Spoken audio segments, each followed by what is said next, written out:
بسم اللہ الرحمن الرحیم۔ حیات سرور کائنات صلی اللہ علیہ وآلہ وسلم کا ایک ایک لمحہ ہم آپ کے گوش گزار کرنے کے لیے آج ایک نئی ویڈیو لے کر حاضر ہوئے ہیں۔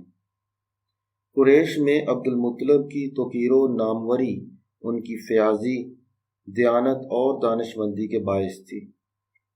اپنی خوب روئی اور دیگر صفات کے باعث وہ کسی بھی مجمع میں نمایاں ہوتے تھے۔ ان کی دولت مندی بھی انہیں خوش نصیبی کے مقام پر فائز کیے ہوئے تھی، اور ان سب امتیازات سے بڑھ کر زمزم کی بازیافت ان کے ہاتھوں ہوئی تھی، اور وہ اس پر تہ دل سے اللہ کے شکر گزار تھے۔ لیکن اب ان کی روح میں اس لمحے کی یاد نے خلش پیدا کر دی کہ جب ان سے خدائی روک دینے کا کہا گیا تھا۔ وہ لمحہ ایسا تھا کہ جیسے ان کی ہر چیز داؤ پر لگ گئی ہو۔ اللہ کے فضل سے سب کچھ بخیر و عافیت انجام پا گیا تھا، لیکن اس لمحے سے قبل انہوں نے اپنے آپ کو کبھی اتنا بے برگ و بار محسوس نہ کیا تھا۔ بے برگ و بار ان معنوں میں کہ ان کا صرف ایک بیٹا تھا، جبکہ ان کے مقابلے میں ان کے چچا زاد بھائی عبد شمس کے سربراہ امیہ کے کئی بیٹے تھے۔ اسی طرح اگر کھدائی کرنے والے مخزوم کا سردار مغیرہ ہوتا تو اس کے بیٹوں نے اپنے باپ کے گرد ایک حصار بنا لیا ہوتا، لیکن ان کا اپنا یہ حال تھا کہ کئی بیویاں ہونے کے باوجود ان کی حمایت کے لیے تنہا ایک بیٹا ہی موجود تھا۔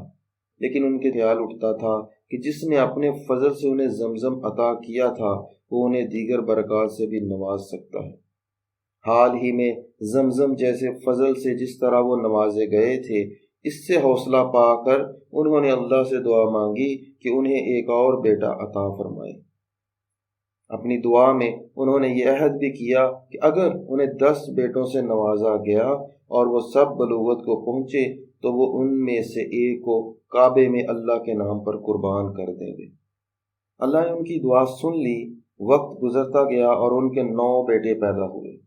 جب عبد المطلب نے یہ عہد کیا تھا تو بظاہر وہ ایک بعید تر امکان کے تحت تھا، لیکن اب وہ وقت بھی آیا کہ ان کے کم سن بیٹے عبداللہ کے سوا ان کے سب بیٹے بلوغت کو پہنچ چکے تھے، اور ان کا عہد ان کے دماغ پر مسلط ہو گیا تھا۔ ایک باپ کی حیثیت سے انہیں سب بیٹوں پر فخر تھا، لیکن ان پر یہ حقیقت بھی واضح طور پر عیاں تھی کہ وہ عبداللہ کے لیے اپنے دل میں خاص محبت رکھتے ہیں۔ غالباً اللہ کے نزدیک بھی یہ بیٹا ترجیحی حیثیت رکھتا تھا کہ اس نے عبداللہ کو ہی نمایاں حسن و جمال عطا کیا تھا، اور ممکن ہے کہ قربانی کے لیے وہ اسی کو منتخب کرے۔ بہرحال مقدر میں جو کچھ بھی ہو، عبد المطلب اپنے عہد کی پاسداری کرنے والے تھے، اور اپنے عہد سے روگردانی کا خیال بھی ان کے ذہن میں کبھی نہ آیا۔ وہ مرد عدل و انصاف تھے اور احساس ذمہ داری سے حد درجہ سرشار۔ اس لیے جب عبداللہ کو نوخیزی کی عمر میں شامل کرنا ممکن نہ رہا تو عبد المطلب نے اپنے 10 بیٹوں کو جمع کیا اور ان سے اپنے عہد کا ذکر کیا جو انہوں نے اللہ کے حضور کیا تھا، اور ان کو دعوت دی کہ اس عہد کو پورا کرنے میں ان کی مدد کریں۔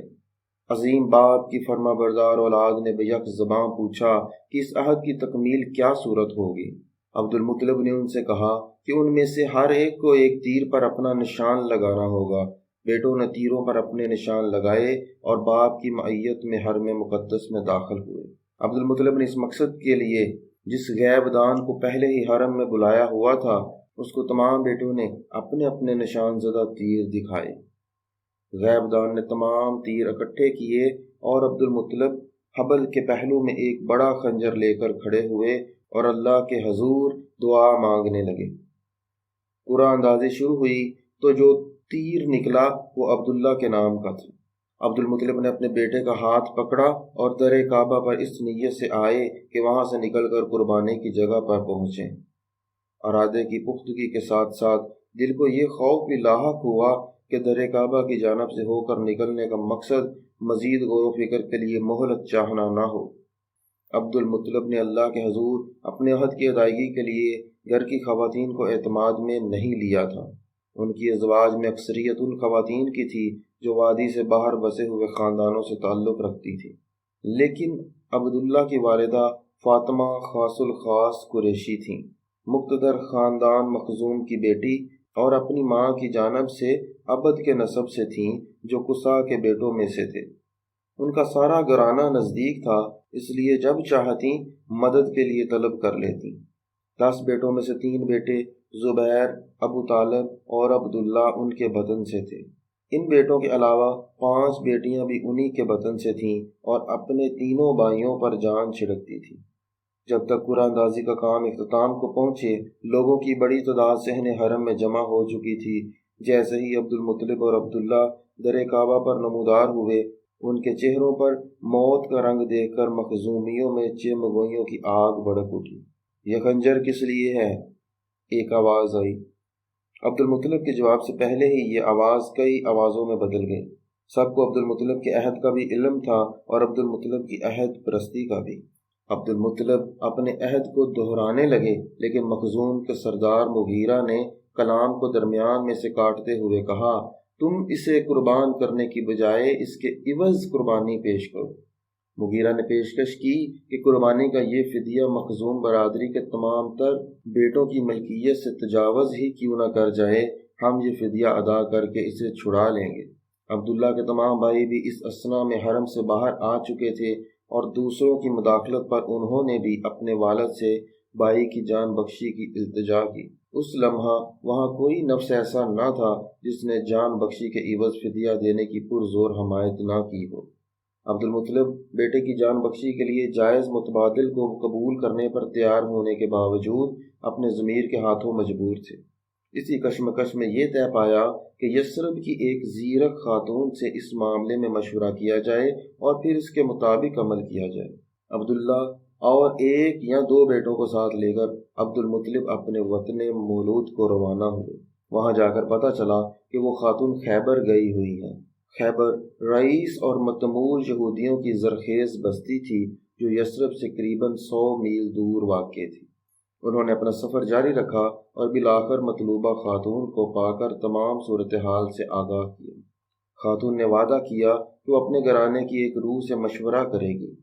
اگلے دن عبد المطلب اس خاتون کے پاس گئے تو خاتون نے پوچھا کہ تم لوگوں میں یہ جان کا فدیہ کتنا دیا جاتا ہے؟ انہوں نے جواب دیا کہ 10 اونٹ۔ اپنے ملک واپس جاؤ اور اپنا آدمی اور 10 اونٹ ساتھ کھڑے کر کے ان کے درمیان قرعہ نکالو۔ اگر تیر تمہارے آدمی کے خلاف جائے تو اونٹوں کی تعداد میں اضافہ کرتے جاؤ اور قرعہ اندازی جاری رکھو، یہاں تک کہ اونٹوں کی تعداد میں اس حد تک اضافہ ہو جائے کہ تمہارا رب اس کو درجہ قبولیت عطا فرمائے اور قرعے کا تیر تمہارے آدمی کی بجائے اونٹوں کے خلاف جائے۔ پھر ان تمام اونٹوں کو قربان کر دو اور اپنے آدمی کو زندگی کا مزدہ دو۔ عبد المطلب فوراً واپس آئے اور آتے ہی خانہ کعبہ کے اندر حبل کے پہلو میں کھڑے ہو کر اللہ کے حضور دعا مانگی کہ وہ اپنے عہد کی تکمیل کے لیے جو عمل کرنے جا رہے ہیں اسے قبول فرمائے۔ قرعہ اندازی شروع ہوئی تو تیر عبداللہ کے خلاف گیا۔ 10 اونٹوں کا اضافہ کیا گیا لیکن تیر پھر بھی عبداللہ کے خلاف گیا۔ 10 اونٹوں کا مزید اضافہ کیا گیا۔ قرعہ اندازی ہوتی رہی اور تیر عبداللہ کے خلاف نکلتے رہے یہاں تک کہ اونٹوں کی تعداد 100 تک پہنچ گئی۔ 11ویں بار تیر عبداللہ کے حق میں اور اونٹوں کے خلاف نکلا، لیکن عبد المطلب انتہائی دیانتدار اور بااصول انسان تھے۔ انہوں نے کہا کہ ایک اہم معاملے میں صرف ایک تیر کی شہادت کافی نہیں۔ انہوں نے دوسری اور پھر تیسری بار قرعہ اندازی پر اصرار کیا۔ ہر بار اونٹوں کا ہی نام نکلا تو انہیں اطمینان ہو گیا کہ اللہ نے ان کا کفارہ قبول فرما لیا۔ عبد المطلب اپنے امتحان میں سرخرو ہوئے اور 100 اونٹوں کو قربان گاہ میں لے جا کر قربان کر دیا۔ حیات سرور کائنات صلی اللہ علیہ وآلہ وسلم کے بارے میں مزید جاننے کے لیے ہمارے چینل کو سبسکرائب کریں اور ہماری ویڈیوز کو لائک اور شیئر کریں۔ ملتے ہیں اگلی ویڈیو میں، تب تک کے لیے اللہ حافظ۔